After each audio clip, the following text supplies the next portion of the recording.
So our roundtable discussion today is on PPOs. Is it us or is it them? And I think it's a combination of both.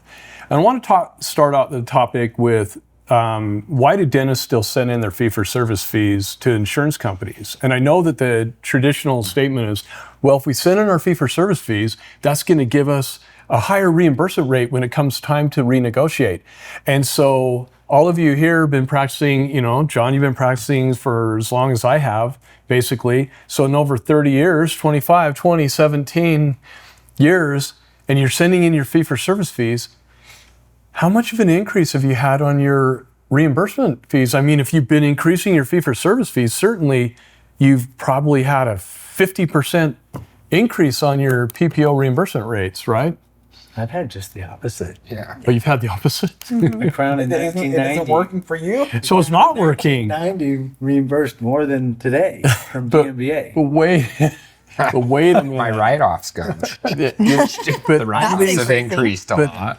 All these consultants out there, even our dental associations, state associations have said in the CQI meetings, you need to be sending in your fee-for-service fees, right? Why? Has it increased your reimbursement rates? And like you said, John, it's done the opposite. Causes a headache for your front office when you get your reimbursement back. I think it gives you a heart attack when you see those write-offs on your note. And back in the It day, makes you feel better because your production looks higher, but then your collections is actually. I want all you younglings around this table to know that back in the day when we used to have to go do dentistry uphill both ways in snow, Yeah, those were good days. those were good days. We only had a 20%, roughly we had a 18 to 20% hit across the board. Nowadays, what is it? What do you think it is? You've all done the studies, been through advanced training.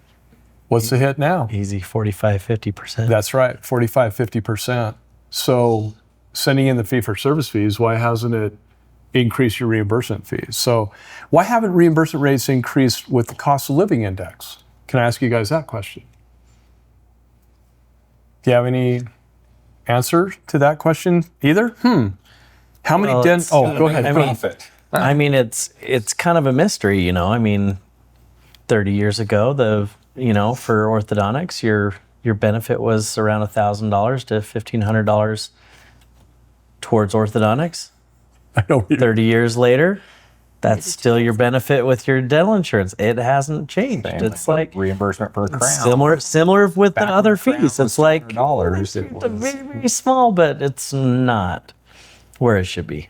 Well, these insurance companies, they're competing with price. They're selling very similar products, right? We all know that they're going to downgrade on those posteriors. The max is going to be about the same. Frequencies are going to be the same. A lot of their policies are going to be the same. And so if they can't differentiate themselves by having a different type of product, the only thing they can do is compete with price. So if their premiums have to be lower, then that kind of causes them to be in a position where they can't increase the reimbursement rates. The money is just not there for them. They have to show their shareholder profits one way or another. And unfortunately, it's the other part, which is we get the hit.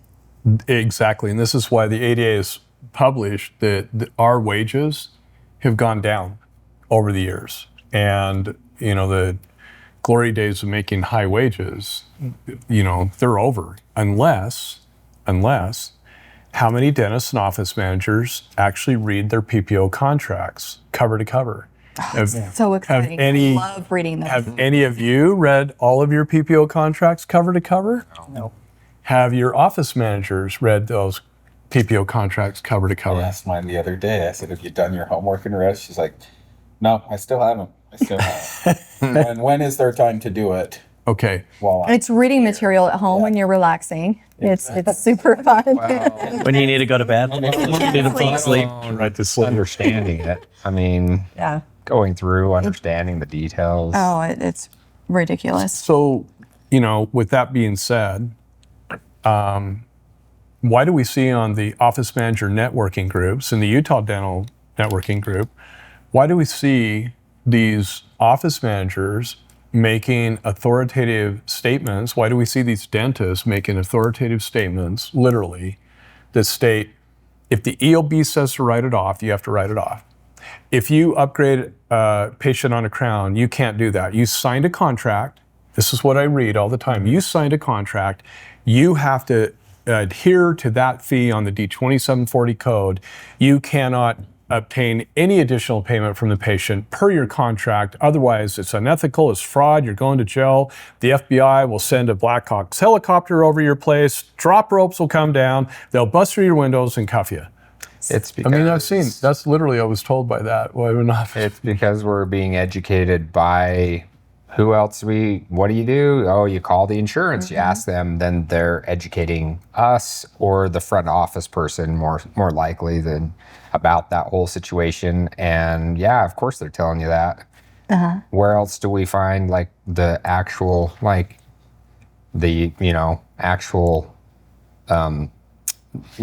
like the other side of it? Well, Like, and it's who's funny. our advocate? Who can we call? Who can we talk to? We don't know that. We have people on the networking group that say, the people in the networking group say, you signed a contract, you have to listen to the contract, but these are the same people who I've didn't never read a read the contract. Contract say. And so I just kind of, when I see that, I look in that. Yeah. Heard that. And all of a sudden, Exactly. It's a hearsay. It's the becomes telephone game. Gospel, right? You know It's what? a telephone game. Really interesting, and you guys know this, but I came from medical, and I billed for everything. I went all the ologies, gastroenterologies, neurologies, all the ologies. And when patients came in for their medical procedures, I had no problem billing exactly all the codes that we needed to bill out. And if the patient owed money, you owe money. It is what it is. I don't feel bad. It's just the way it is. And then all of a sudden, I got courted to go into dental, and I had told them, I said, I know medical, I don't know dental very well. And they said, don't worry, we'll teach you. And everything that they taught me was based out of fear. You can't do that. You're not allowed to. You're going to get in trouble, and your doctor's going to get kicked out of the network. You're going to lose all your patients. Your doctor's going to go bankrupt, and everything's going to go to crap because of that one thing that you did. And I was so afraid of doing something wrong that would ultimately affect my entire team and doctor, which was not what I wanted to do. And so out of fear, I chose to write things off. I was afraid that patients were going to leave. I was afraid that the insurance companies would get mad and we'd get in trouble. And in the back of my mind, because I came from medical, I kept thinking, this is just wrong. Why are we doing this? And nobody had a response. It was just well, that's what you do. Yeah. And it's just when I started learning some of these concepts about billing appropriately and questioning without the fear of retaliation from the insurance companies, like it's pretty freeing to suddenly realize that we can be profitable. And it's, who's taught all these people that were teaching you, You just realizing, it was taught from the previous employer, who was taught from the other employer, who was, it's like. It's just handed down, and it's handed down with authority. And so why would I question authority? It migrates too from office to office. You bring in a new office manager, and suddenly the rules have changed. Oh, yeah. We didn't do it that way at the office. So therefore, we have to change it. when will the madness stop? What are we doing? What are we doing? Why are we afraid to bill for what we're doing? Like Or that. do you feel guilty? Why are we You get that EOB that says this is charge included and you have to write that off. So you're feeling like if I don't write that off, I'm going to get in trouble. Yeah. And the they're patients are going to gonna get come angry. after me. And yeah. I think that's where learning how to treat some of these services as we do with fluoride in many cases, where you collect from the patient ahead of time, knowing that it's not covered, knowing the non-covered law in your state, collecting from the patient, and then when you see these EOBs, just kind of going, this is a lie, right? And it's having that knowledge. But if you don't know what the rules are, and then you're suddenly chasing after the patient for money after the fact, now the patient's using the EOB against you, now you've got a problem. And That now you relationship's all gone. blame the insurance company. Everybody wants to blame the insurance company. We've had a lot less people complain to us since we educate them before we do something. Hey, insurance is going to do this, instead of them calling, hey, insurance said that you weren't supposed to Right, do that's this crown, right? Yeah, okay, well, Don't you love it? yeah. Oh, love it when they practice dentistry with a license. Yes. That's so fun. It's super fun.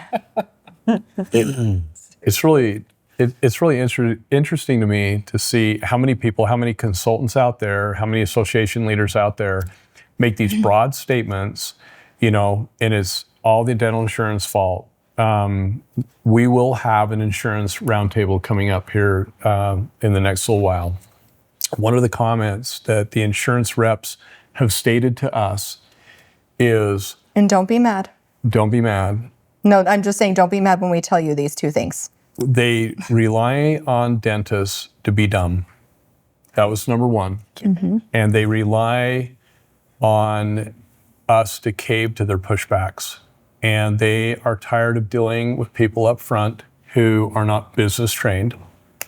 And and then their last statement, they've been nickel and diming us for years. And that makes them look good to their clients when they can show the client just how much money that they have saved them by being a part of the plan. They never emphasize or glory in how very little they've contributed to a $2,000-$3,000 treatment plan, which is like $300-$400. They don't revel in that. Instead, they try to show, look how much of a discount plan. So when you send in your fee-for-service fees, it gives them the ability on the EOB to say, look what was submitted, this is what's allowed, and we paid this much. But we won't focus on that because this, circled, highlighted, this is what we saved you in money.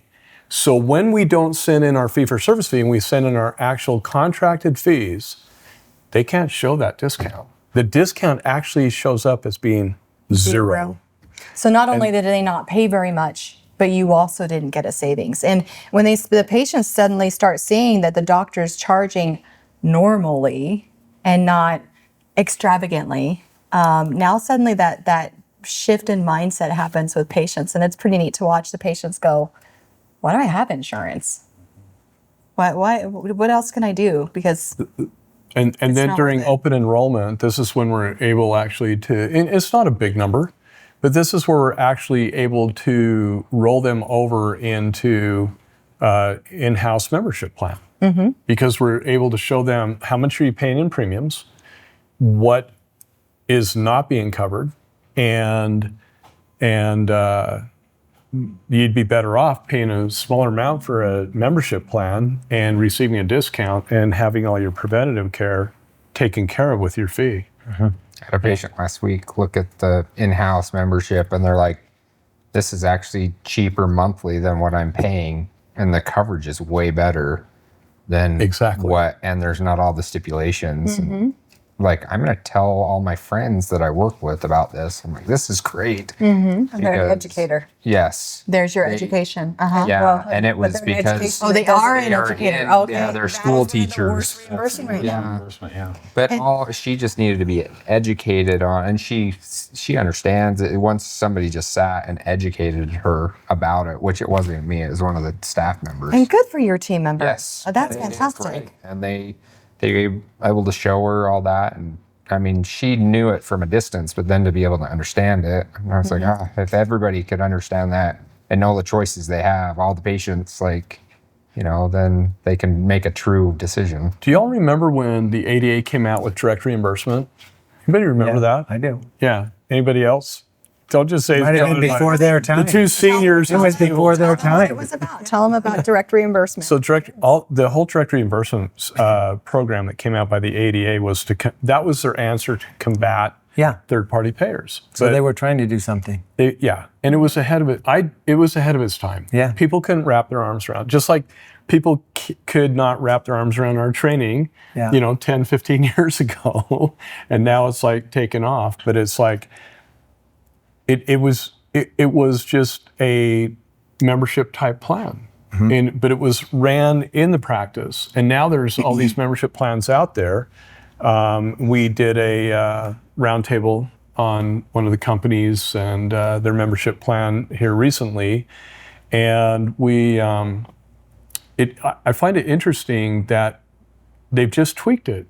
They've made it so it's fast, simple, easy. We don't have to think about it. They're collecting the money. Money's being deposited in our account.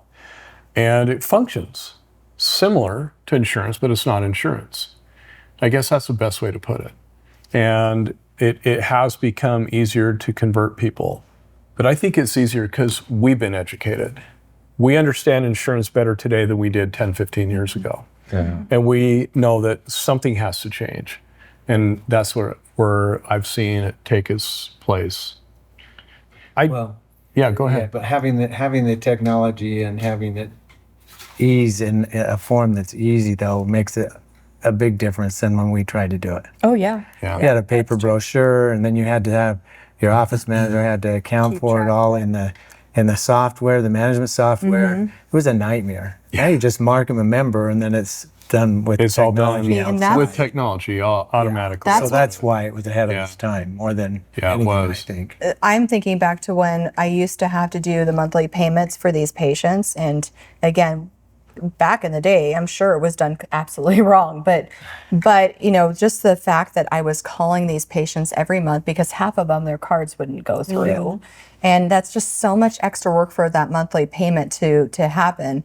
But then when people started fine tuning this whole process and keep putting it in house, I know a lot of these insurance companies freaked out. In fact, in the Northwest, sorry to keep picking on those guys, but Delta Dental went after several offices saying that they were offering insurance without a license.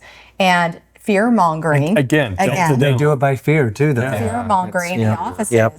And if it's not done right, then yeah, patients are under the assumption that this is insurance, and you definitely want to make it clear that it's not. But I love the fact that we now can be hands off and say, listen, this company will take care of those monthly payments for you. This is what you're getting as a result of this subscription service or this membership club. And I think, again, all of you, it's like, where are the associations in training us better on what these plans should look like, training us better on if they want us to drop PPO plans, well, what does that look like? Are they going to, are we going to drop PPO plans just based on which way the wind is blowing? And I know that all of you have access to My Dental Stats. And so you're actually able to do an analysis on an insurance plan and see if you are profitable. If you can be profitable by procedure on an insurance plan with our training, you keep them. And if you can't, we've dropped a couple that have been ridiculously low, and it's like, nah, well, I think we'll get rid of you. But now it's a business decision. Yep. But instead of just drop your plans, why? By what direction the wind's blowing? See, and that's what I love that we're able to do, and what you guys are able to do is if an insurance company you're questioning whether or not you're profitable, you can plug in certain numbers in our dental stats, and you're going to be able to know without a doubt, I am absolutely losing money if I take this plan per patient.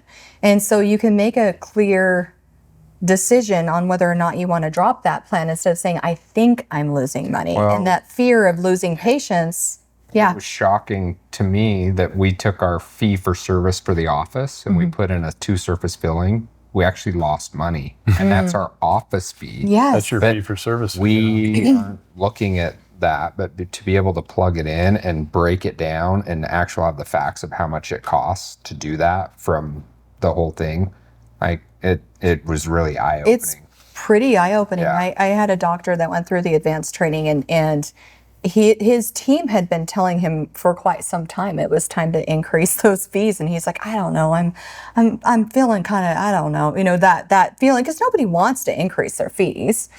But you're right, after going through that analytics, he kind of, I got to increase my fees. And that's the thing, is it's just more common than we think, because we're comparing our fees to the doctor down the street, and their overhead might be completely different. What if we have great technology and the amazing materials, and we pay our team an actual livable wage?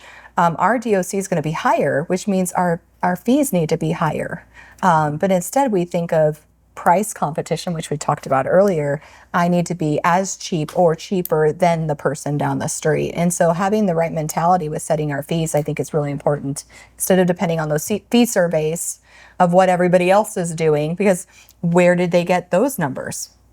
right? Those fee surveys came from somebody. Well, then those people that they got the numbers from were probably looking at the fee surveys of what everybody else was doing. And it just is just a cycle that happens. And so And looking at obviously it from a the business. insurance companies and all that, they're doing all those numbers, and then they're looking at that, and that's where we realize, man, we really are being dumb Oh, yeah. business-wise. Well, and they say it. Because we're not actually using our. But remember, the insurance companies are banking on that. Yes, they are. They really are. When we talk about these insurance fees and how they set their fees, and they're setting the fees on the least expensive professionally accepted treatment, I wonder what would happen if the public actually understood that. And when we talk to all the supply reps, they tell us that offices that haven't been through our training, they're racing to the bottom. They're trying to get the least expensive products, materials, everything that they can to try and save 0.5% to 2%. And that doesn't cut it. That you're not going to save your way into profitability. We all know that. And I always wonder what would happen if the public understood that. And Tracy's actually written a book. I have a book. That actually kind of describes that. And we've been selling it, and we give it to all of our trained clients to be just set out in your reception area. And we've actually had patients read it. Yeah, it's and they're fun. like, whoa, My no wonder insurance you company- guys offer us choice. So what can we do as individuals to combat the misinformation? And I know that, How do we do that? how do you? Well, so I was talking to the Strawman rep, and I was like, we want to start offering like choices for implants. So we're probably going to talk to you about this. And he's like, oh, yeah, I have a lot of oral surgeons that do that. I'm like, why aren't the oral surgeons telling us about this? Because they don't want you to know. Because they don't want us to place an implant. That's right? exactly right. And they don't want you placing the implant that has less than 1% failure rate, because then they can't look better than us. I mean, I'm just joking. Sorry, oral surgeons, but no, it is true, So it's, these are the things that we have to ask ourselves, but what else can we do? We can certainly tell our associations, hey, it's time to Open up a discussion. clean up your what? Open up a discussion. Oh, No, not Do- anything. Open Do what or get off the pot? What did you say? I can't remember what I heard in that ear. But, you're right. It needs to be open discussion. I feel like dentists are afraid to talk to each other. I think that's big too. We've been Yeah. I peers and to everyone realize it's trying okay. to get everyone in the area to do it Everyone because lives in the same. They're in the same boat. everyone's got the same story. They're on the Yeah. brink of We're not in competition. We're all like helping each other. Yes. And I think if we can talk, it would go a long way. well, and everybody thinks that patients are limited, and you really look at Utah is very saturated with dentists, but yet we're still okay. Yeah. We can still see plenty of patients, and we can still be profitable. And so if we take that out of the equation and we realize that we're okay, the second question I think is people worry a little bit about collusion, but that's the thing. You don't talk prices. We're talking about procedures and Profitability. and legislation and all the things that we just need to be educated on in order to run our business. And so the more we can talk to each other, the better it is, hence community, which So is huge. I want to come back to one more thing that the insurance company stated, and that is that they're like, the problem that dentists have is they are not business educated. And that's why here, my practice, my business, that's why we named the company that. And we have practices, but we also have businesses. Yeah. And we need to look at it like that. The insurance companies are right. I think it's more us than it is them.